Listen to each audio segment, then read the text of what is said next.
souls were taken for no reason, simply because they're Jewish. This is a time to ask yourself, why are you here? You have to really take it seriously. You're here for a purpose. For every negative thing you hear about, you have to do more light than there is darkness. This is Chapters, a podcast dedicated to exploring our story. Who am I and what am I meant to be doing in this world? Perhaps through listening, understanding, questioning, we better understand our own story. Rabbi Jacobson, a world-renowned speaker, Chayzer of the Rabbi for 15 years, author of New York Times bestseller Towards a Meaningful Life, and a giant in his knowledge and wisdom, it's an honor to sit across from you. So we're currently obviously experiencing really difficult times. It feels like we're in black and white. It feels like sometimes that I teach history, I feel like we're in 1648 or 1391. The images that are coming out, it feels like Auschwitz, and it just doesn't feel like it should happen in 2023. And the response of the world just makes everything worse and makes it so much more difficult. And people are feeling really hopeless, and people are feeling very lost, and they don't know where to turn. And being on social media doesn't help the situation, but yet it feels like it's the only thing you can do. And I can say for myself, I don't remember what I used to think about last week. I don't remember anything else. It's all I think about, it's all I dream about, and it's what a lot of people are thinking about all over the Jewish world. So the first thing I want to ask of you is that we see so much unity going on right now. And it's so beautiful, but sometimes it just feels like this unity is coming from a place of pain. Why is this happening? Why does Hashem, I know this is a really big question, but why do things like this happen? Is there a response for it? What are you meant to say to people? Well, firstly, thank you for having me. And I think in times like this, the Frierdiker Rebbe once said, previous Lubavitcher Rebbe, he said that in difficult times, it's difficult to speak, but it's more difficult to remain silent. So the mere fact that you have a platform like this and you've invited me, I think, is a certain statement of defiance that we are not going to succumb to depression and to being overwhelmed and demoralized, and that we will be stronger than ever. So I think another way of rephrasing the question or answering it is, I'll do it more, I don't know if it's called scientific or business-like way, but the fact of the matter is, one of the biggest mysteries of history is Jewish survival. Okay? Just to state the facts. This is not suppositions, it's not theories. The Jewish people are here from almost the beginning of time. So we've gone through probably suffering more than any people have. At the hands of the Egyptian Empire, the Assyrian Empire, the Babylonian Empire, the Persian Empire, the Greek Empire, the Roman Empire, the Ottoman Empire, the Spanish Empire. I mean, all the way down to the Holocaust just 80 years ago. And everyone wondered, how did we make it? None of those empires, they had great armies, they had great wealth, they had great amount of land.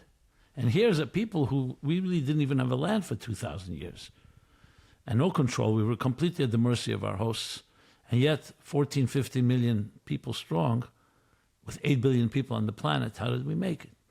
And I think the answer lies in the question that you asked, because we were able to look at pain and suffering, even the worst type, in the eyes. We did not escape it. We didn't go into denial. We didn't run away. But we said, it's not going to kill me because I'm not identified by my pain and suffering. I suffer, and I'll do everything possible to protect myself and my children, but will not be identified by it. The second thing is, when there came that big question, why? Why would God allow such a thing to happen? And I'll bring it back to our present war, but it's the same question of the Holocaust, same question of everything. Why would God allow good people to suffer? Why would God, innocent children, what did they do? And ultimately, and I'm going to quote my great Rebbe, my great teacher, our great Rebbe, whenever asked that question, he would say, we don't know God's ways. We don't know why God created the universe either exactly. You remember, if God didn't create love, there'd be no opposite of love either. You know, we could all not be here. Life is also a blessing. So there's a mystery involved. But here's the key thing. Not knowing the answer to why suffering happens does not make us weaker. It's not a statement of surrender, Despair. of passivity or despair. It's a statement saying that there are things in life that are beyond us. And the question that has to be asked, I saw this in the letter, very powerful. We don't ask why. We ask, what are we going to do about it? Why is a question, especially if you can't answer it, of a victim. Like says, what are we going to do? How, we're lost. Why? What are we going to do about it says, I don't have the answers to everything. So I may not have the answer, but I have the strength. Well, we're looking for strength to get through it. And that's what kept the Jews going. That even in the worst situations, they always had that burning ember. Something that remained was that flicker of faith, of hope, of knowing that we will prevail. We are not going to lie down and die. Even when Jews marched to the gas chambers, they sang Ani Maamin, I believe with complete faith, which sounds like insanity. They had all the right to be angry at God. But what they were declaring was, you may take our bodies, you can't take our souls. You may take our lives, you can't take our faith. And if it won't be us, it'll be our children. If it won't be our children, it'll be our grandchildren. So I don't have an answer why now the numbers are, I don't even want to repeat the numbers of how many innocent men, women, and children were massacred in the last day, on Simchas Torah, of all days of the year. So if you want a real question on Simchas Torah, like the holiest, the happiest day of the year. So I don't have an answer why, but I know one thing, is that we have the resources to demonstrate that light is stronger than darkness. And we're not going to become like our oppressors. We will not be them. We will fight, we'll defend ourselves, we will not turn the other cheek, we will do everything possible to avenge this innocent blood, but we will build and we'll become greater people. In the words of Exodus, where it says, the more the Jews were afflicted and suffered, the greater they flourished and they thrived. Some people say the Jewish people are like a tea bag. You don't know how strong they are until you put them into hot water. We don't want to be in hot water. We don't like this. We're not warriors. We don't like blood. We don't like death. But you push us in this direction, we'll do what we have to do. But above all, it's the spiritual war that will be won, that we will prevail. And we say, Am Yisrael Chai. So, I personally, I'll tell you without question, I'm just as shocked as everybody. I still can't even believe, especially when you start hearing the type of atrocities. Simchas Torah morning when we all found out about it. But I was trained, I sat at the feet of the Rebbe, the Lubavitcher Rebbe, and I learned from him. I learned that we are soldiers. Soldiers can't afford to become depressed. We have a war to fight, and we have to forge ahead. And sometimes we will shed tears, but we cannot in any way slow down. So I feel mobilized myself, really, honestly, even though I'm not on the front line, I'm not sacrificing my very life. But I feel that we have an obligation, you and I and everyone listening, an obligation to go on the offense and do everything possible to reach people, more love, more unity, more mitzvahs, more commitment. That's how Jews do it. And that's why we're here. I was in Tel Aviv like a few weeks ago, and there was so much hatred. Like the worst. My friend was in Kikar Dizengoff during Yom Kippur, and everyone was spitting at each other, like literally. I saw some of the videos, yeah. And my friend was there, and she said it's worse than the videos. Like, it was terrible. And I was there during the Hafganot, and the way people were talking about each other. And now 2 weeks later, we all love each other, and we're all packing boxes at Kikar Dizengoff. And I feel so sad saying this because I love how much we all love each other now. People are like, I love you, and people are connecting, and people were literally begging me to do Shabbos candles, and it was so beautiful. But do we need this to all of a sudden love each other? Yeah, you asked me the biggest question of all, which I have the same disturbing thoughts, which is do we need tragedy to wake us up? Unfortunately, I have to say that nothing wakes people up like loss. When we're in our comfort zones, and when things are going so-called smoothly, and we usually don't, we take it for granted. And we turn petty. We could turn petty. Some people do. And we start focusing on nonsense. Then suddenly when and I don't want to compare it, when Jews are suddenly in a barrack, in a concentration camp, and they're gassing men, women, and children. Doesn't matter whether you're religious or not religious, whether you're Haredi or Chilani or Orthodox or Reform or Conservative or Hasidic or Litvish, you suddenly realize, what are we talking about? I mean, we're one family. So I don't like to say, and I don't want to say, that God felt the need to wake us up. God forbid. And we have to take lives for that. But after the fact, let's not forget the words of Rambam, Maimonides. He says when a catastrophe strikes a community, it would be insensitive and cruel to say it was just an accident. We have to be introspective, go into a soul search mode. Not point fingers. We're not here to point at anyone. You point at yourself. And what can I do to make the world better? What can I do to make my life better? So I don't know if now's the time. I mean, I'm glad you brought it up, frankly. But we're not here to say you're to blame, you're to blame. Everyone's to blame. No. We're all in the same family. And a family breaks apart. It takes two to tango. When two people are arguing, brothers and sisters. Now we've been woken up. God forbid that this was the reason for it. But the fact is, after the fact, we're woken up. My concern is, when the dust will settle and time will pass, will we revert back to that foolish, I would say foolish is a mild word, juvenile and superficial life? And the answer has to be absolutely not. We have to remember. Never forget. And we're not talking about never forget the tragedy. Never forget that what really matters. You could argue with your brothers and sisters. We could have disagreements, but never in a personal way, and never in a harmful way, and never in a violent way. And if anything, that teaches us, look, I say to myself, all the violence being perpetrated here, we have to show even more love with more passion than they have for evil. That's the only solution. Or else they, in a sense, have prevailed and won. So there's a lot for us to wake up to, and I'm glad to see the achdus, the unity. You see the outpouring, as you said. I think it's real. I think that's the real loss. That's why it's so painful when you see the opposite. And look how quickly things change, Suddenly you realize. And they did a New York Times, this interviewer asked this guy that was at the Hafganah, and he was like, you just promised that you were going to put down your arms. You promised that you were going to leave the army and you weren't going to be part of this. And he looked at him, he's like, what are you saying? Like, 300,000 people showed up to Miluim. I have friends on the plane getting to Israel right now. Like, we love to say all these things, but when push comes to shove, it's like everyone feels so deeply. It's like I've never felt so connected in my entire life. And it's so sad that it had to come to this, but it just shows how connected we are. And in Sydney right now, I'm from Sydney, and everyone's petrified because right by my house, we grew up in the nicest, quaintest town. I don't know if you've been to Sydney. Yeah. Everyone just cares about the beach and coffee. And I saw some of the disturbing videos, what they were saying. And it's so disturbing. Gas the Jews, kill the Jews. And it's just like everyone's so scared. People that live in Lakemba in the West, and it's all coming out.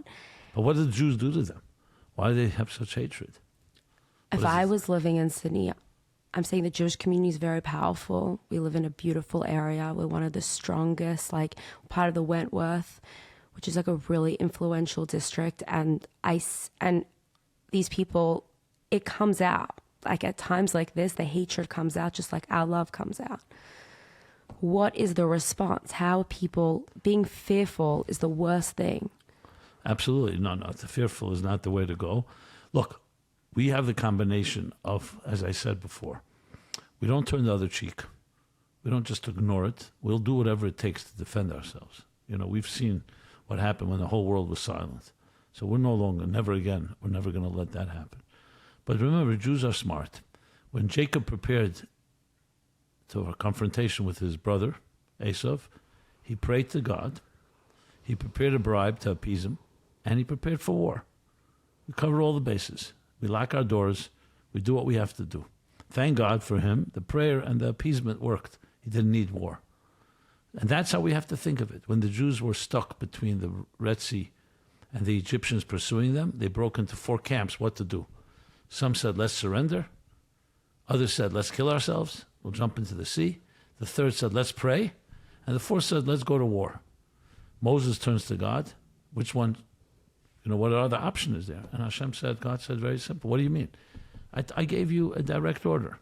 Vayisa'u Move forward. Forge ahead. There's water in front of you. Things will open up, and that's what happened.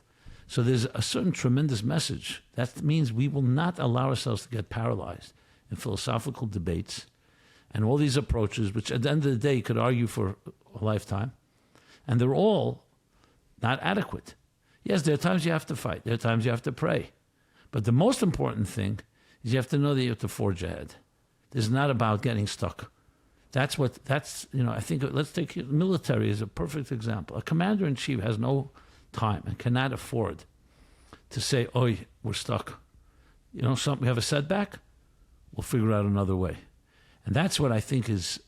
That's why I feel that that the message has to go out to every Jew today. We are not passive. You're a leader. Leaders cannot afford to say, "What am I going to do?" You have to show leadership. Call somebody up, say a kind word. People need strength today. You have a rift with someone, make up with them. Let's get beyond the pettiness and the childishness of stuff. There's so many things. Do a mitzvah, light a candle. Pray for the people in Israel and Israel. Give extra charity. Light Shabbos candles. If you're a man or a boy, after bar mitzvah, put on tefillin. Do it with more diligence if you already do it. Mezuzah has protective qualities. The point is, act. And I see it, even psychologically. Let's take it away from even the Jewish, so to speak, quote, psychologically. What's the best way to heal? When you're reacting, you're a victim. And that's not the way to heal. You heal by being proactive, by feeling that you control your circumstances. They don't control you. So yes, there are things that happen here that we could not control. But now we have to take control of our attitude. We can't control circumstances, but we can. That's why the why. We can't really answer the why. But we can control how we're going to navigate through the circumstances. Good swimmers can't stop a storm from coming, but they know how to navigate when it comes. And bad swimmers will fight the tide or whatever. They don't have the experience, and they can drain their own strengths and so on. And I honestly feel that we all have deeper strengths. And in times like this, that's what has to come out, those strengths. And we have to strengthen each other. I mean, to be honest, why am I here on this program? Not that I wouldn't do it with you any time, but if I now find it like it's compelling. To me, if I've been blessed to be able to answer questions or give some strength and guidance, to me it's a crime if I don't share. And it's nothing to do with me. I happen to be in the right place at the right time. I had good teachers and good mentors, So I feel personally like it's responsible. I'm not the only one, but I feel for myself that I need to do whatever I can. I gave a class last night, a pretty powerful class about all these issues I got today, all kinds of phone calls. One guy told me, I'm mamish lying in bed, depressed, and I listened to your program and I got out of bed. I was able to get some strength. Wow. That doesn't take the pain away. Let's not forget. We're not avoiding what's happened. The question is, what do we do next?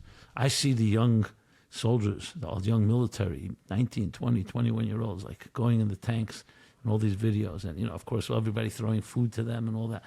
But I see them and I see their faces and their innocence and their enthusiasm, and they're going to sacrificing their lives. They could come back or not come back.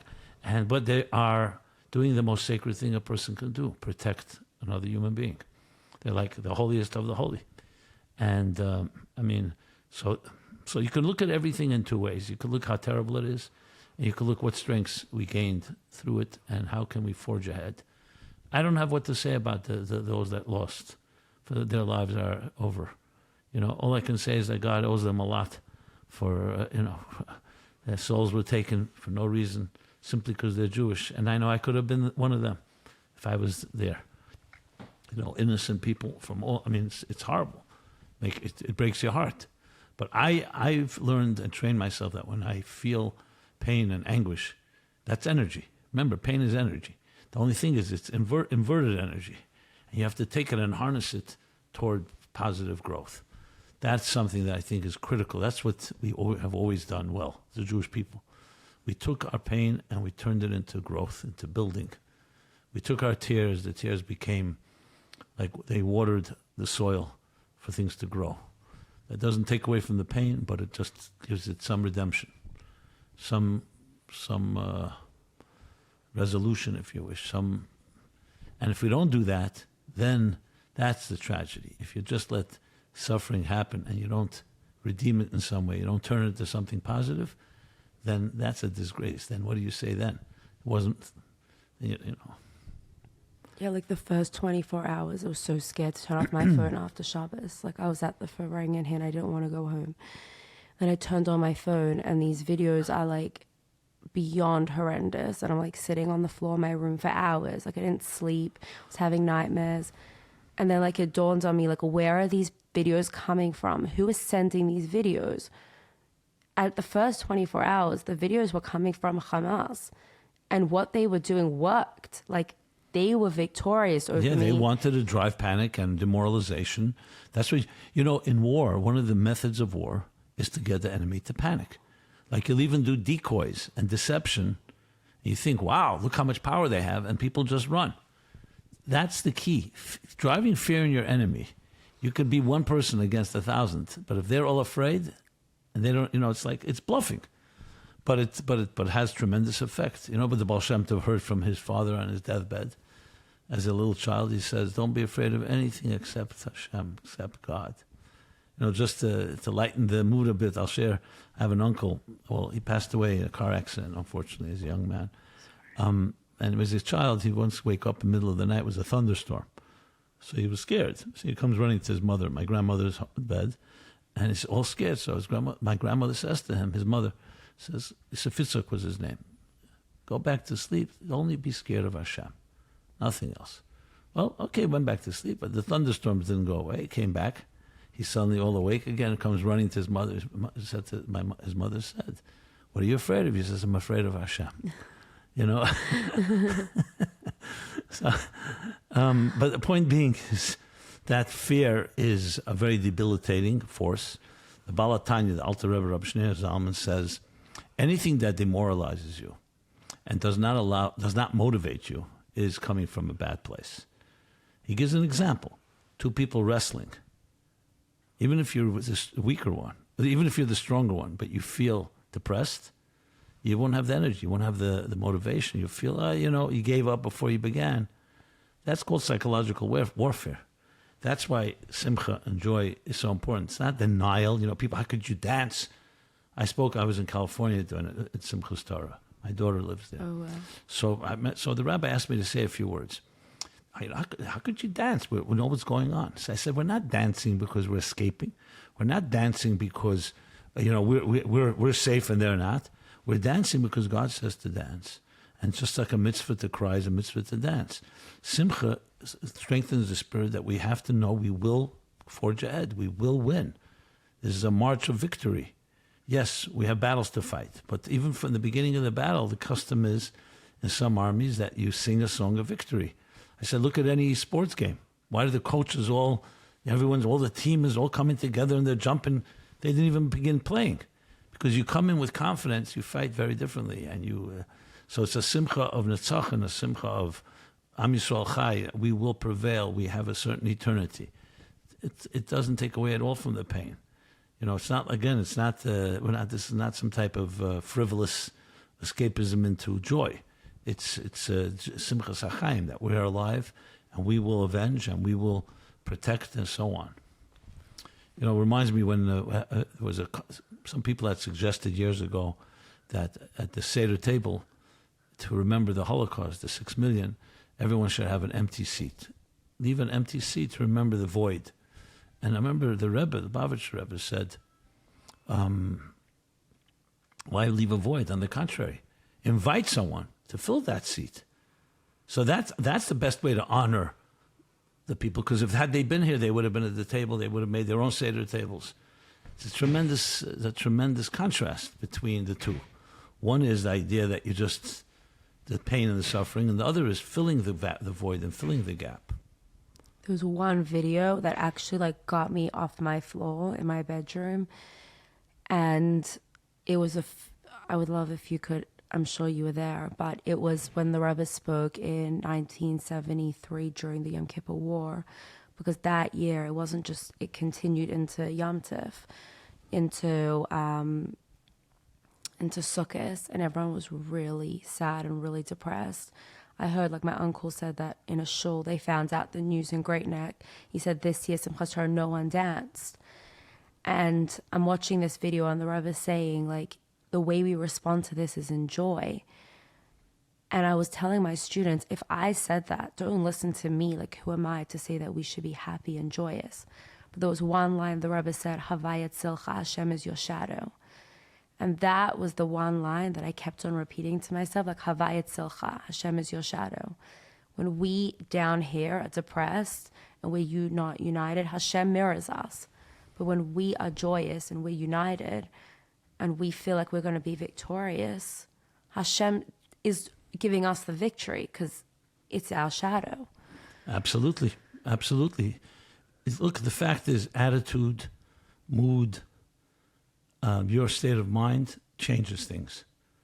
There's no question about it. Think of someone lying in a hospital bed, God forbid, and they have guests and they have friends and family and gifts. The same person right near them has the same problem, but there's no one comes to visit that person. You don't need to be a doctor to know that your immunity system gets stronger when you feel that support, when you feel the love. And that's exactly right. So our attitude, when we say trach gut wird sein gut, think good, it will be good.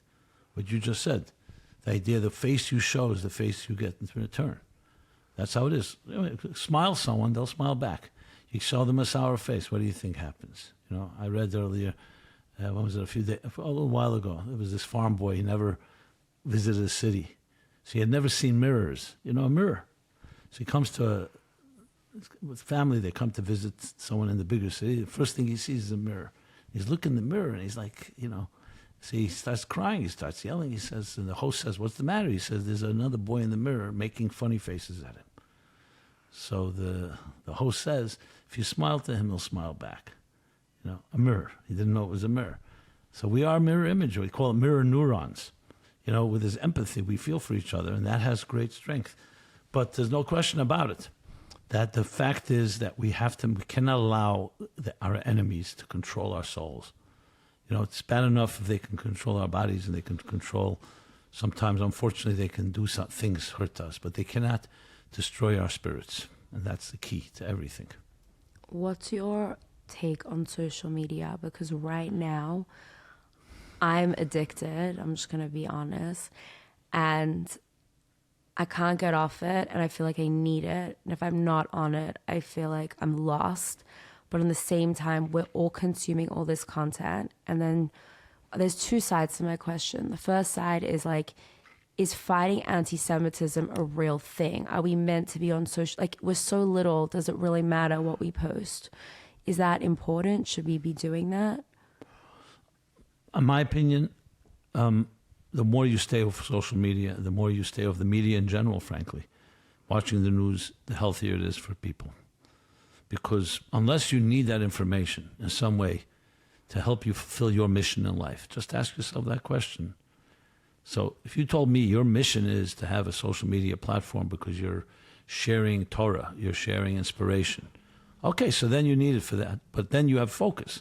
I rarely go to social media, even though I'm all over social media. I have a team. If someone needs, today, if someone wants to send me a video, they'll send me a WhatsApp or some text. So I'm not concerned I'm going to miss out. The fact of the matter is I don't see any benefit in it, really. And especially if you're not in control. Remember, there's a thing called addiction. Our phones can be an addiction, just like a drug. And so can social media. And that means the social media is controlling you. You're not controlling it. So just ask yourself, if you're controlling it, by all means, use it as a tool, an instrument. If you're not controlling it, it's controlling you. You have to answer, you have to watch, you have to this. It's whether it's voyeurism or so on. I'm not trying to be critical of anyone. No, I just can take control of your life. I feel personally that a person has to live from the inside out. You should generate instead of others stimulating you. We don't live vicariously through the addiction that people have to soap operas or to sports and so on. It's all fine. I'm not a fire and brimstone against all these things. Fine, entertainment. But if you start living your life through your entertainment, who's your hero? Not you. Oh, he's my hero. Why don't you become the hero? we are found through technology, we're replacing our own responsibility. Someone tells me, I said, so you do exercise? Yeah, I'm into sports. I love it. I said, what sports? I watch football every Sunday. I watch baseball every whatever. So it's become like, if I watch it, it's like I'm doing it, but you're not doing it. And then when you see children, look how children get glued to a screen.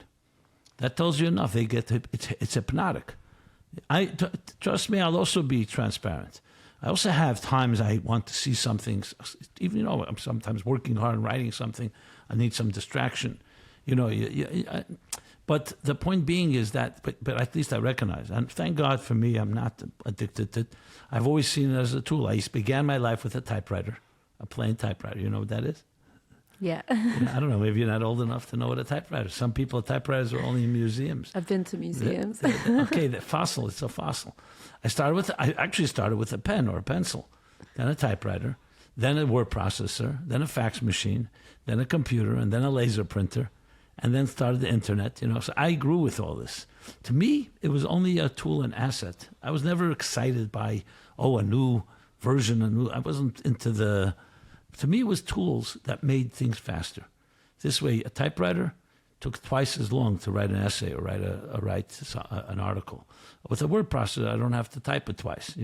For example, a fax machine, you can get a document to someone without having to wait for the mail. And same thing with everything, the internet. So I've always seen it as a tool that helped to accelerate and amplify, just like a calculator. Calculator can do the calculator, crunches numbers faster than you and I can.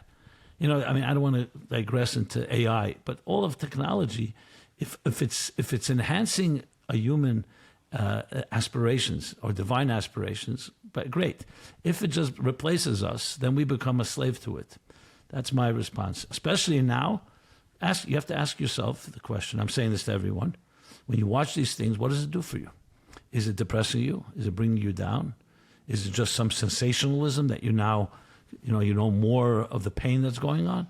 If it's helping you, motivate you to do your job. Like sometimes I will watch a disturbing video about these atrocities only for one reason. It's not that I like to watch it. It makes my blood boil, and it gives me more motivation and drive. And I'll stay up longer to write an article or to do an interview or something like that. So I use it actually to get my blood going, my adrenaline, Not to see a grotesque scene. I just mean to show the gravity of the situation, that we're dealing here with real serious stuff. It's not just, okay, it's hearsay, some rumor or something. So, I'm just giving you my own little... So do you think people should be watching this? Like, what's the stance? No, absolutely not, because all it does is bring you down, and it could also be traumatic. We're all human beings. I was just watching someone from Hatzalah I've seen a veteran military Israel that saw friends of his blown up in wars. But when he saw some of this, he said, no, this was nothing comparable. So these are people who are seasoned veterans, went through who knows what. They're saying that. I do not think I see any benefit in watching. Yeah, maybe President Biden should watch it so then he can understand what's going on, so he can make correct policy decisions. That's why President Eisenhower made sure that there were cameras and there were witnesses, because he said one day they'll deny it, and it was important. But does that mean we have to go expose everyone to watch those horrible scenes? So I think my answer is absolutely not. What we should be focusing on is, what is your mission in this world? Hashem has put you in this world. God put you in this world. What is it? You're a soldier. You're also a soldier in an army. What are you doing to fulfill your calling? That, to me, is, number one, it gives respect and dignity to everything that's going on. It also shows we're partners with those that are sacrificing their lives now. And also it demonstrates another thing. Why are you here? This is a time to ask yourself. God took people. You think all of us can be taken. You have to really take it seriously. You're here for a purpose. Why were we blessed to be here in the year 2023? Tavshin Pei Dalet, a new Hebrew year, alive, healthy. It's not just to watch videos. No, it's to do something with your life. And that's how I see it, that every atrocity, every tragedy has to be translated. For every negative thing you hear about, you have to do more light than there is darkness. Every time you hear something, if someone told me they watched these videos and then they went out and did 1,000 more mitzvahs, then I say, okay, that got you to do mitzvahs. I'll forgive you for that. But if not, what's the point? Do you think people should be fighting anti-Semitism on social media, or is it like useless? Why are we even trying? I think there's a third answer. Listen, I don't think that should be our way of fighting anti-Semitism. First of all, generally speaking, debates don't work. Those that I hate, I'd like someone to show me that I said something on social media and I changed the mind of an anti-Semite. I have friends that have non-Jewish friends, and they said that like they posted it on their social, and like their non-Jewish coworker reached out to them. Is that no? It's posting. What do you think? My view on the matter is that we have to be proactive in posting beautiful messages of love, of unity, and saying we're in solidarity with Israel. We're solidarity with innocent people. Let's light a candle for them. Let's do another mitzvah. Let's show kindness. That by all means in social media. But to start debating, because firstly, some people are looking for you to debate with, and that'll just give them more opportunity to spew their venom. Why should you want to be part of that? And people who are naive or don't really have experience think they're going to debate an anti-Semite.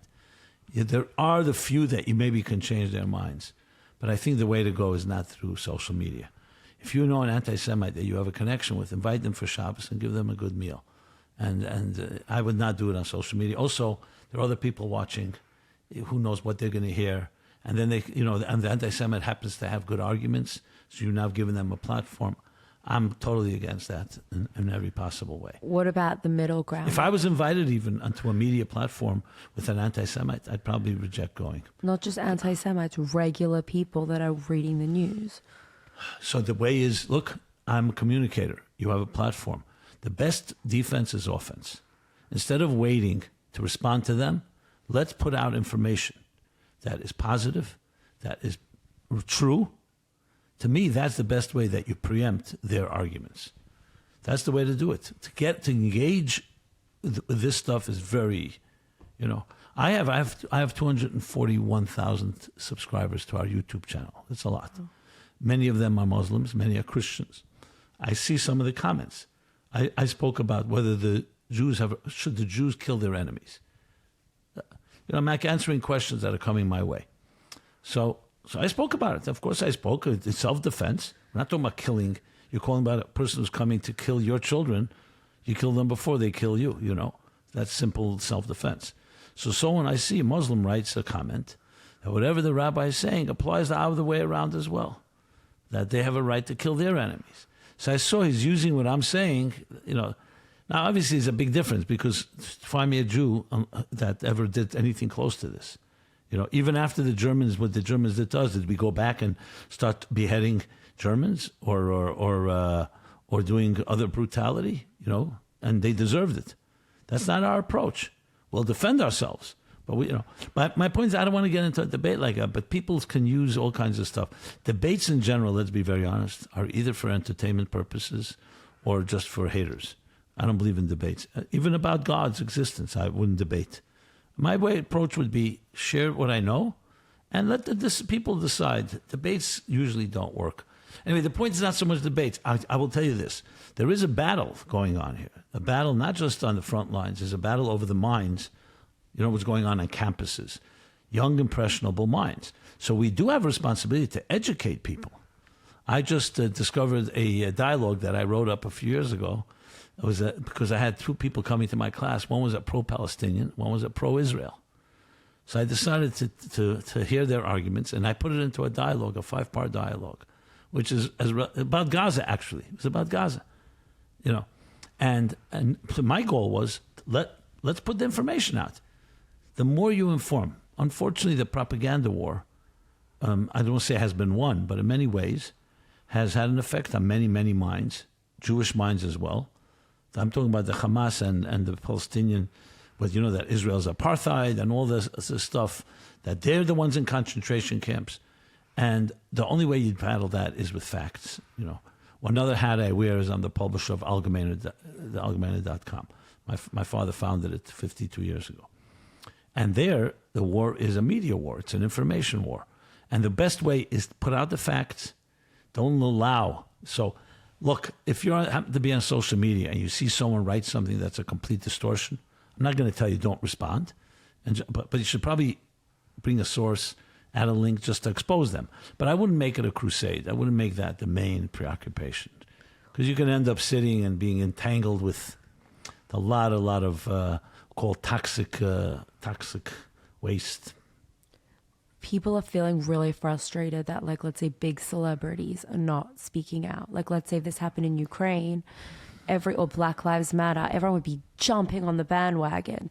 So people are feeling extremely frustrated. What is your response to that? Nothing new. What happened during World War II? 6 million innocent people were being gassed, massacred.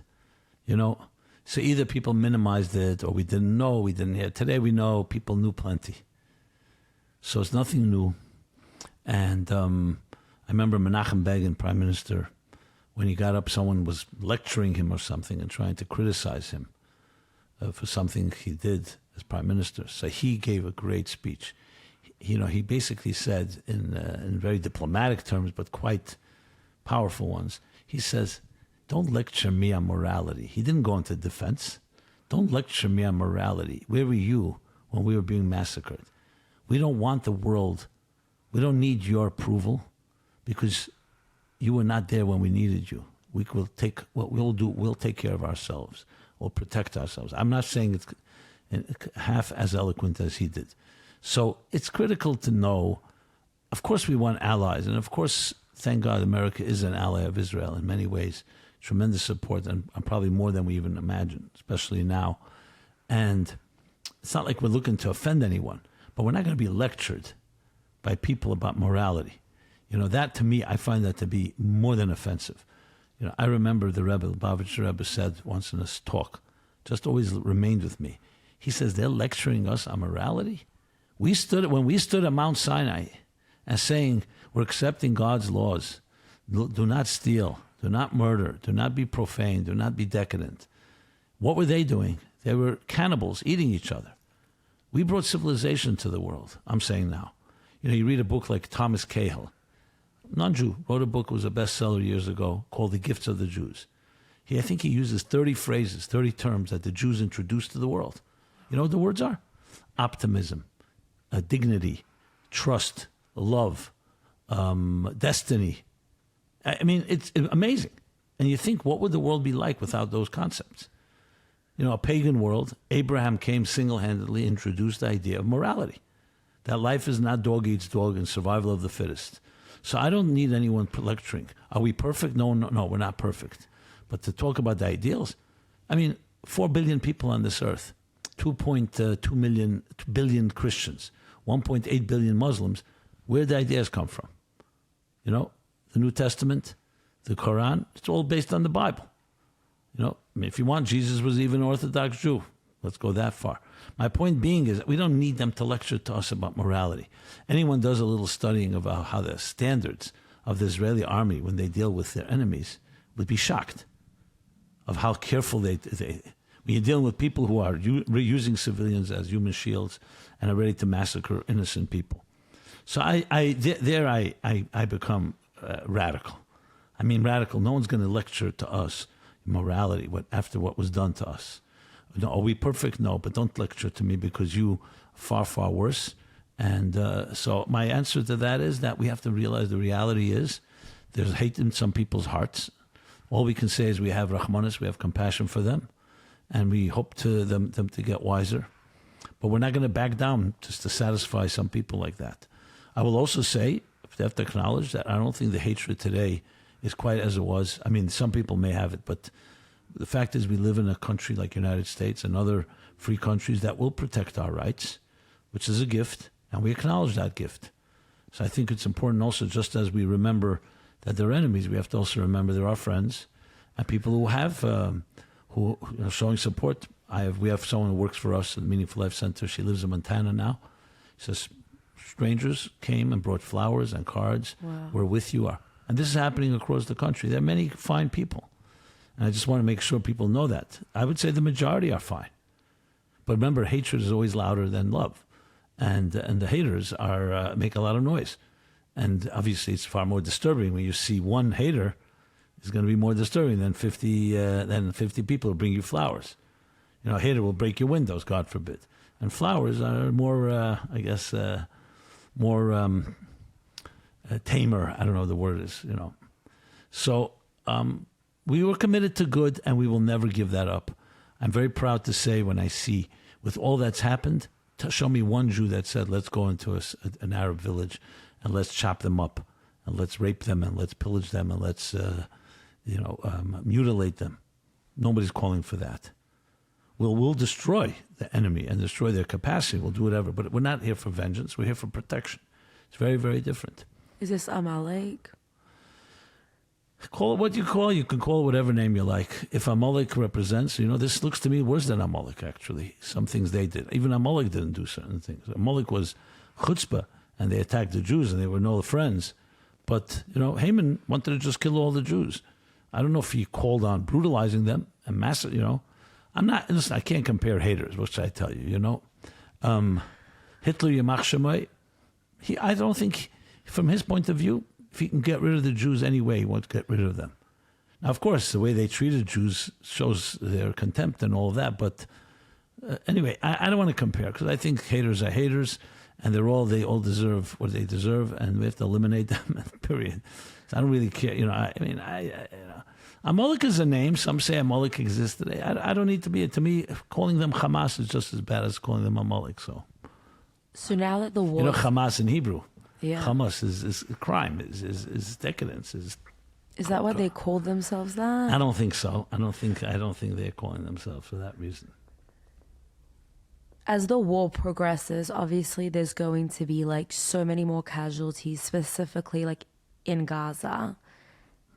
What is the Jewish message? Because I'm going to be honest, I'm a radical a little bit. So I'm which way? I'm radical. I'm my radical mom's from right? Iran. My mom's from Iran. She grew up with these people. She's not a fan. So obviously, in some sense, sometimes we're Limchok et Aza. We should turn into a parking lot. And in some ways, that feels very, very right to me. But on the other hand, it is true that it's going to be painful. There is going to be a lot of casualties.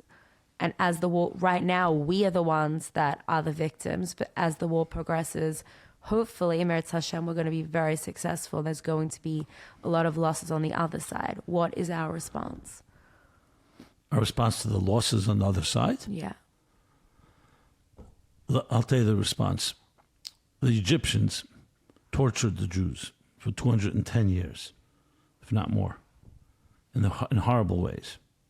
Slavery, genocide, obviously dehumanization. Okay? The Jews finally leave Egypt after all that time. They're marching towards Sinai, Mount Sinai. Suddenly the Egyptians regret it. They're going behind them, pursuing them. I mentioned it before, the different camps they broke into. Okay. Now, what do you think? I mean, is this you're ready to torture? Let them go? No. So God finally performs the final miracle and drowns them all in the sea, except for Pharaoh, so he should see what happened. You know what happens next? The angels begin to sing Shira, praise. You know what Hashem says to them? My creatures are drowning and you're singing praise. We as Jews cry, even when a Nazi dies, not because he doesn't deserve to die. We cry that humanity and people can fall and become worse than animals. So we cry for their behavior, and even though we have to protect ourselves. So every blood shed is the blood of God's creatures. I see that even Hamas, even these brutal, I'm calling them animals because of the way they behave, worse than animals. Worse than animals. Yeah, worse, because an animal doesn't even do that. No. So I have no pity for them. But remember, a Jew never loses sight that there's a bigger picture here. So we'd rather that this never happened. We're not looking for anyone's blood. Now there's no choice. Because first of all, there are people right now, criminals, that did this. Second of all, they potentially can do it again. So we have to eradicate it. But we're not celebrating exactly and saying, we'll celebrate that we win a war, but we're not celebrating death. So I think it's a mixed feeling in the sense what's tragic is that we had to come to this. You know, I would say we have to look back and say, what did we do wrong that we had to come to this? Why did we allow them to build that? I'm going to say we're blaming them. So my answer is it's a mixed feeling. You go to war because you have to go to war, not because you want to go to war. And you do what you have to do, and you do it without mercy. I don't think any mercy here is allowed. I mean, mercy that will weaken the resolve and so on. But we're not this is not something that we asked for. It's not something that we want. We want peace. We want Mashiach. We want a world where this will never happen again. So how do you balance those feelings? You balance them. I think the Israeli army has actually shown that over all the years. With everything we've done, you know, exact opposite of what the propaganda says. They never went to massacre. I mean, and even when Sharon did something, look what happened. His own people took him to task for up there in the Golan. Where was it? In one of the areas. I'm not getting into who's right or wrong, but the point is that we have our standards never get lower. You know, the Torah says that even if someone has to be hanged for crime, for murder or whatever, you take him down. You don't leave him hanging overnight. You know why? Because it's Tzelem Elokim. So it's disgracing God. Meaning, basically, the human being has defiled God, and that's why he deserved to die. But it's still a God's child.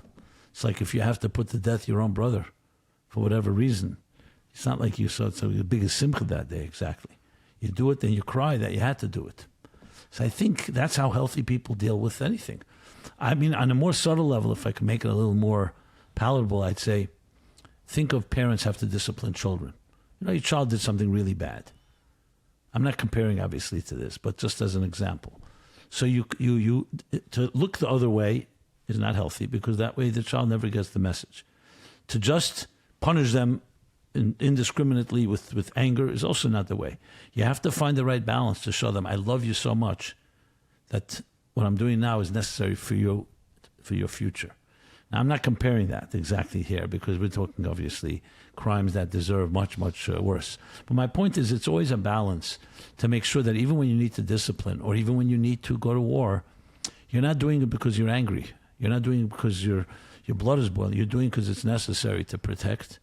And there are times you have to be tough. And those, what do we say? Those that are kind to the cruel will end up being cruel to the kind. So you have to do what you have to do. And it's not coming from because we're angry people or cruel people. We're doing because, unfortunately, they've forced us to do this. You know, we could almost say that, you know, I'm sorry to God that I have to kill your children, your creatures, but look what they've become. They've become a threat to innocent people, you know. I don't know if I conveyed it, but this is a subtle thing, and I'm not saying it's easy. It's easy. You know, there was this movie called Inglourious Bastards, right? Tarantino, whatever. We had these Jews behaving like Nazis to the Nazis. Kill Nazis. And some people loved it because it was like, you know, finally give them a little taste of their own medicine. So there's a certain element of glee when you see that, you know, when they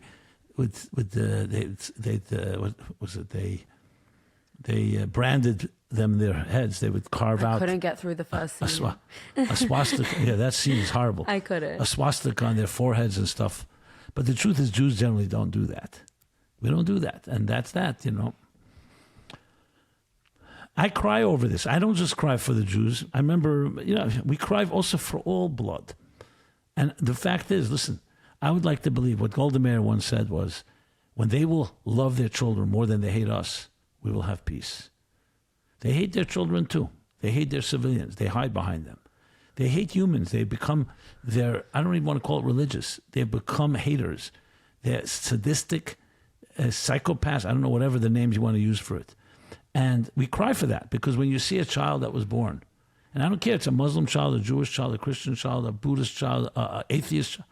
A child is born innocent, and then a human being, through choice and through bad education and bad influences, can become like that? It's very monster? torn. Very torn, because I don't think that the women and children, everyone's like, you don't think they have strong opinions too? Like, in some sense, I don't think it's just the people that are going out. I was on the subway the other day in Kingston Avenue, and this little little boy. He must have been 16 with a Palestinian flag, came to cause trouble like by 770 area. And I took a photo of him because I was just like, security, whatever. And this lady on the train said to me, "You're a grown woman, that's a child." And I'm thinking to myself, no, like a child is the one that's, children are the one that are doing these things right now. These are young people that are going in and doing these terrible like atrocities. So I'm very torn. I don't know. Well, look, you mentioned Amalek, and people talk about the fact that the Torah says you have to kill every man, woman, and child among Amalek, and don't have compassion. And Haman grew out of a child that someone had compassion for, King Shaul. I've been asked this question many times. How could the Torah call for the killing of every child? Sounds brutal. I recently this week, I got a call from someone who was one of my classes about this topic. He said, "I finally understand this." I finally understood it. Yeah, because the Torah, no one else, not you and not I, can determine. We can't. But the Torah sees in a person that this person is going to be someone that will mutilate and kill and behead and all the horrible things. So it's another story, and only God can say that. But it's not a rule. You never. And this is my point. The Jews didn't suddenly become barbarians, and every time they met an enemy, they did that. It was an exception, and it's something that you can't just decide on your own. But so I'm not calling for the killing of every Palestinian child because they may grow up. I'm not ready to say that. Right now, the goal is destroy their capacity to do harm to any innocent person. That's the main goal here. Eradicate it. No more appeasement or hoping for the best. A lot of the mistakes that were made, to be honest, was hoping that maybe they've tamed, maybe they see that the best way to do it is through economic ways, but you realize, and they themselves have said, I saw today that they had a press conference of Hamas and said how we did this because we lulled the enemy into thinking that we're becoming more peaceful. And we were plotting this for years. Once they put their guard down. So, you know what? It's like, I heard once, someone from the Midwest, he said, there are dogs that are killer dogs. Doesn't mean they kill every day. But if they killed once, you don't look around and say, oh, maybe they've changed. You better be very careful because they can kill at any given time. And what happened in that case was that somebody thought this dog had become calmer and gave him more freedom. And the dog ended up biting his child and like maiming his child forever or something like that. But even when during the time of the Nazis, one of the thoughts that people had, one of the ideas that the Jews were such good people. Sometimes when you're a good person, you can't even imagine that someone can do that to you. It's something you would never do to someone else. You'd never think they'd do to you. And many German Jews and many European Jews said that. They said, no way, they'll never do that. Yeah, they hate us and this. And it's sometimes a testimony to your own. It's like if you don't think you can abuse your child, God forbid, you don't think someone else can. But then you find out there are monsters in this world. There are people who can do things that you in your Yetzer Hara wouldn't even think of. You even in your worst you wouldn't think of. And that's where, so in a way, we like to believe that every human being on this earth has tremendous goodness in them, and they've been either misguided or miseducated. But then you find out there are people who become so corrupt and so toxic and so dangerous that you must do what you have to do. And the key thing is to remember that even when you do what you have to do, we still don't become haters, I think I quote you. We become more, we're doing it out of love, to be honest. Out of love of mankind, out of love of humanity, out of love of innocence. And sometimes it's like saying, you know what? You come to a point where you can't control yourself, so we're going to have to control you. You can't control yourself to behave in a way that deserves to be among the human race. So we have no choice but to put you down. That's a sad statement, but that's what you've proven. In a war like this, it's been proven now, to me, if any redeeming elements is that some people have woken up to see how deep the hatred is, how far it can go, and some people, I would hope. I'm not saying that's the reason it happened, but after the fact, I would hope that would be that way. I've heard from people in Europe, countries like Sweden and others, or South America, that have always taken the position against Israel, have Israel flags going up. So I hope it lasts. I don't want to be cynical, but because once you see certain things, you can't deny it, you know? I think you said this to me, that the Rabbi spoke about Eretz Yisrael more than any other topic, or most topics. Absolutely. Not even a question. I mean, there's no talk he gave that he didn't mention Eretz Yisrael. At the end, for sure, and the blessings. But go ahead. Sorry. No, so what would the Rebbe say now? Before we talk about what we need to personally do, what would the Rebbe say to the government? What do you think should be done right now from just the Rebbe's perspective over the years? No, I'll answer straightforward, very straightforward. The Rebbe always position was peace through strength. Peace for peace, not peace for land. Because once you give up land, once you give up your living room, and with a promise from the neighbor that they're not going to... So you gave up the living room, and they only gave you a promise. So it doesn't make any sense, especially if they're your sworn enemy. The Rebbe would say right now, do what you have to do. Eradicate them without leaving them one shred of strength. Why did the Allies insist on unconditional surrender? Germany and Japan. Why? Why don't you make it, after bombing Berlin and Hiroshima and Nagasaki and all that, let them save face and give them a little pride. We knew they were already destroyed. A conditional surrender. Let them feel good a little. No. Because once they've wreaked such havoc and perpetrated such crimes against humanity and against everyone, no. There has to be a clear winner and a clear loser.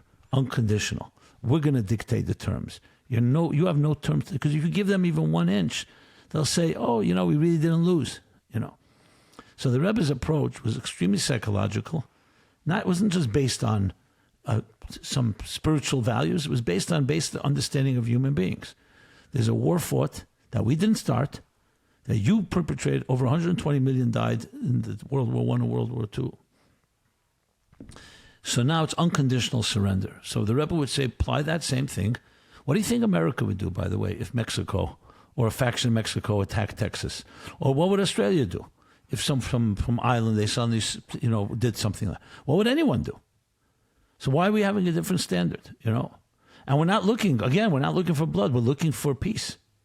Who said it? That if the enemies would sincerely lay down their arms, they'd have peace in 1 second. If Israel laid down their arms, what would they have? There'd be no potential annihilation. So my point is that the Rebbe's approach would be full strength. And then, what did the Allies do after that? They rebuilt Germany. They rebuilt Japan. They're superpowers today. So they ended up benefiting greatly. But it had to be on the terms of the winner. The loser has no say here. So I would think the Rebbe would say, finish the job completely, that we don't have to do this again in 5 years, or 2 years, or 1 year, whatever. And then dictate the terms. Make peace with Saudi Arabia, the other countries. Do not give in 1 inch to the Palestinians in that. They don't like it, let them move somewhere else. What does the United States do to get a green card? They make you crazy. You can't just live here. Someone's going to live here and be a criminal? You want to live in Israel, you have to follow the laws. You don't follow the laws, you're what do they call them? You expel them. What's the word for it? Do you think we should annex it back? Absolutely. First of all, I don't think it's called I think annexation is part of the propaganda. Annexation is when you take land that's not yours and you make it yours. Since when is it theirs? Since when the whole myth of Palestine is baloney? We gave it to them in 2005. You mean the Gaza? Okay, gave it to them. What does it even mean to give it to them? And so who does it belong to? It was Egypt, then Britain, then the Ottomans. And when the British made the whole partitions, did the British own it? Eretz Yisrael is a land that God gave us. Let's start with that. Rashi this week. First Rashi. Yeah, first Rashi. That even if they say exactly, listematem, that they're thieves, that you're thieves. But let's start with that. So the Jews have this land. Frankly, I would say no one in the world has a more claim to a land than Israel. Everyone accepts the Bible as a book. It's archaeological evidence. The Bible says that this was promised to Abraham, Isaac, Jacob for the Jewish people. Which other nation? America was never promised to Americans. It was belonged to Indians. And same thing, Aborigines in Australia. So again, this is preaching. Who are you preaching to exactly? What are you talking about? Americans killed all the Indians. The Israelis didn't, and you don't want to live by the laws of the land like a civil person, following the laws, the humane laws. Leave. Go move to another part of the world. What do they call it when you throw someone out of a country? There's a word, not expel. There's, just go. Deport. Huh? Maybe deport. Immigrate. But the point being, that would be the Rebbe's approach. And the Rebbe said many times that would bring peace. I was 14 years old when I went to Israel the first time. It was 1971. I can tell you, there was no fear at all. I went everywhere. Shar Shechem, Damascus Gate. I was going to Hebron, to Shechem, to you name it. And I was going with Arab cabs. I don't know if you remember those big Arab Mercedes. Buses, Arab buses. And no one even told me there's a problem. At night, by day, Wow. Same enemies, the same haters. Because you know why? In 1971, they had lost the war, Six-Day War. And they knew they were losers. And that was that. Unfortunately, now's not a time to speak negatively about our own people. Unfortunately, we made them think that they're winners. Give them back the keys. It was not, well, let's put it this way. It created a tremendous problem when you think, it's like when the criminal or the loser starts thinking that they're the winner, and then time passes, opened up a tremendous Pandora's box that's now almost impossible to close. I wish they would close. I mean, if someone asked me if I was prime minister and I was able to this, based on the Rebbe's approach, I would say, we've tried everything. We've tried peace accords. We've tried negotiations. We've tried this. We've tried that. Nothing works. Look now what Hamas has done. I would use it and I'd say, so we're declaring a new strategy. New strategy is like this. Every Arab Muslim who wants to live in this region around us, you either promise that you follow the laws, and if you don't, you'll be treated like a criminal. Either go to prison or leave the country. And that's it. There's no room here for an insurgents within our walls. What would America do? What would America do if a group of people decided they're going to do a civil war against America? It doesn't work that way. And enforce it. The first few years is going to be difficult because PR, the pressure from the world, that's what they should really do now, because now the world is with Israel. That's what they should really do. They should just announce, but there's no visionary leader like that. You need a visionary that will say, we tried everything. I'm talking about that. The war goals are to eradicate them. I understand that. But on a bigger picture, nothing has worked. We're dealing with a people that call for the Constitution for the annihilation of every man, woman, Jewish man, woman, and child, and they want to control all of Israel. They say it says it in their Constitution. I don't care whether they act on it every day, but it says it in there. That's their mandate. That's their goal. So I would use this opportunity with changing complete strategy. We're going to do what every country in the world does with enemies like that. And you want to leave 2 million people in Gaza? If you want to stay alive in this country, you're going to have to sign that you completely accept the laws. You don't like it, leave. There'll be some countries will cry. And America, I don't know if you know the history when America, I know you're a historian. America had to break away from Britain. What do they write in the Declaration of Independence? It's almost apologetic that there comes a time where a people who are oppressed by their host, King George, with overtaxation, has to announce that we are now parting ways.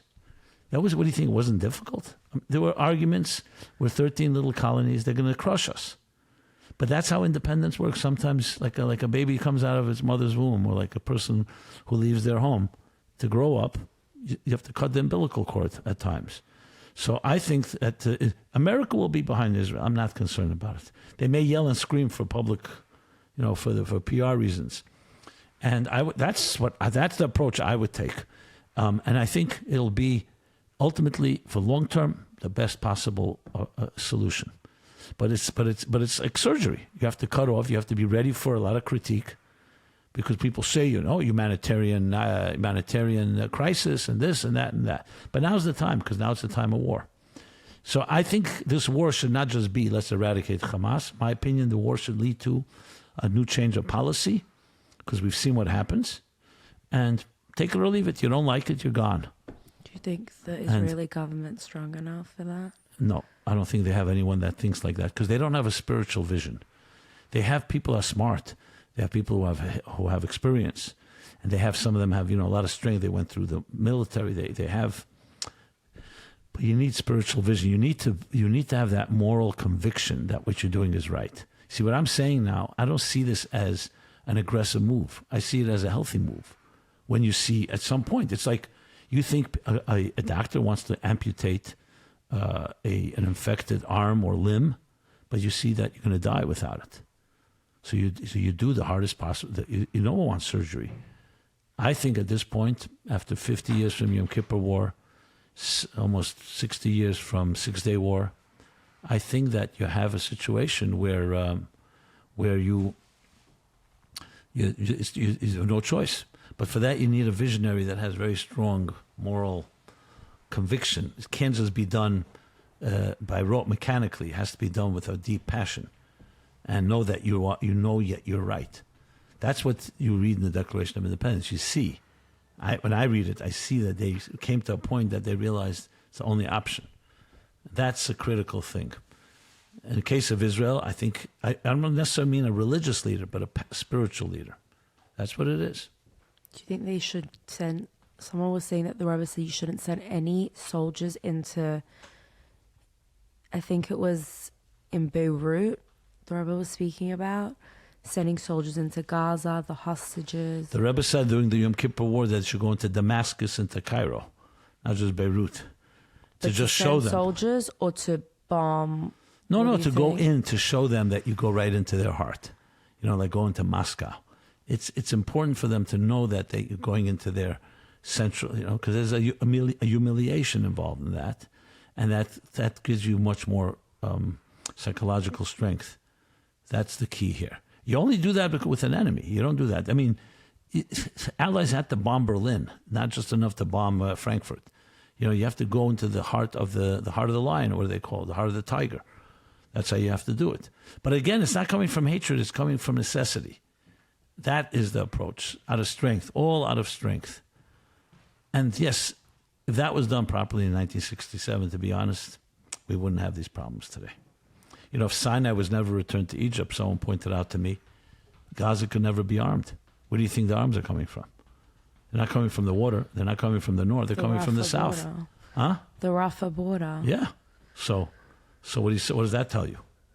But meanwhile, the Sinai wilderness was a buffer zone of miles and miles. You know how big it is? I've been.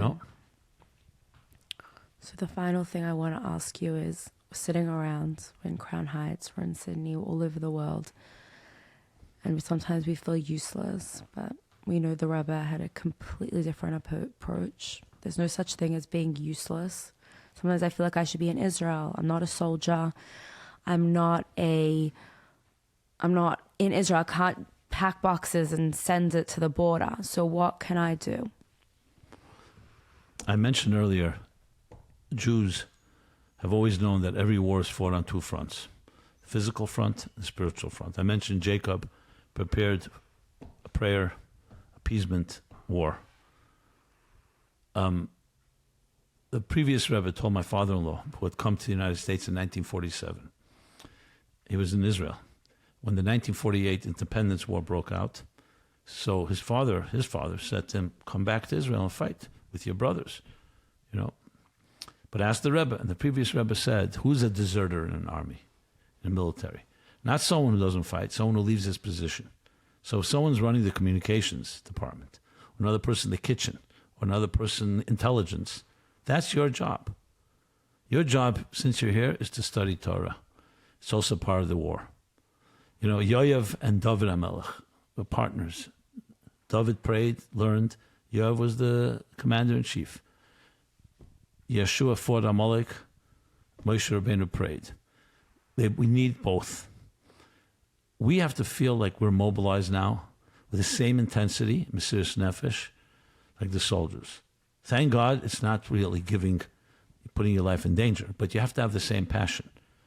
You have to wake up earlier. You have to learn more and more mitzvahs and more kindness. We can't be complacent and just say, I'm here in the United States or wherever I am, and thank God I'm not there. No. You have to fight the war in a spiritual way, because we believe absolutely that when you spread light and you spread kindness, it helps everybody on this earth, including Israel. When we daven for them, that's what we believe. The davening helps. Putting on a mezuzah, putting on film. Remember, we're one organism. One part of the body gets stronger, the other part gets stronger. If one part of the body is weaker, we all are weaker. So this is the general Jewish approach. I'm not even saying anything really new. It's always been the story. The problem is we live in such freedom today. It's easy to take for granted our luxuries, our comforts. But at a time like this, we need to be as mobilized as every soldier in the military is in Israel. And it's a Muhammad's, based David. You know, it's a Muhammad, it's a spiritual Muhammad, it's a spiritual Muhammad also even on a information war, media war, on minds, on the minds and hearts, to understand what's going on, educate yourself, and be able to present. When people ask questions, you have to know what to answer. Like, you know, why do the Palestinians have any real legitimate concerns? You have to know how to answer to that. You can't just say, they're just killing us. You want to explain what's going on. And there's so many other ways that we can fight this battle. That's how I see it. And so bottom line, it's a call to action for each one of us. Comes out, even children. The Rebbe, then before Yom Kippur War, speaking a lot about the education of children. And then later he said, Sukkot, in 1773, after the Yom Kippur War, the Rebbe said he didn't, neva v'lo yada ma niva. He prophesied and he didn't know what he was prophesying. And he said he doesn't know what was pushing him to speak about which means from the mouth of babes, the foundation of Torah and strength, that will eliminate, eradicate the enemy.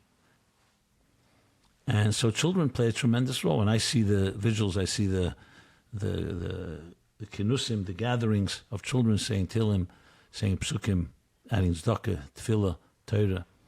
This is Judaism. Mordechai turned to the children to help the Gzera against Haman, to fight the Gzera of Haman, and so on.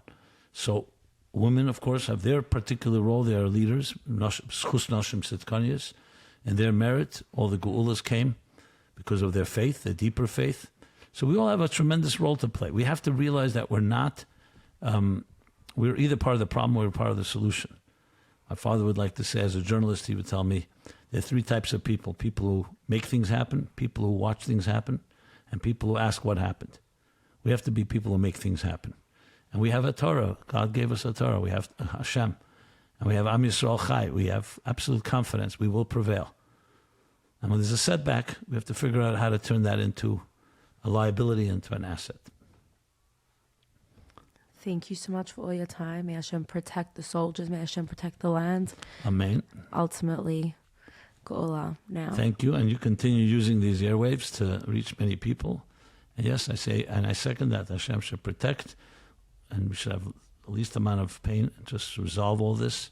And Hashem should be menachem, comfort those families that are shattered by what's happened. And we're like, it's only day 6 of the war. Believe it or not, But those should only have good news, and ultimately the Geula Amitis Vashleim. Thank you so much. Thank you.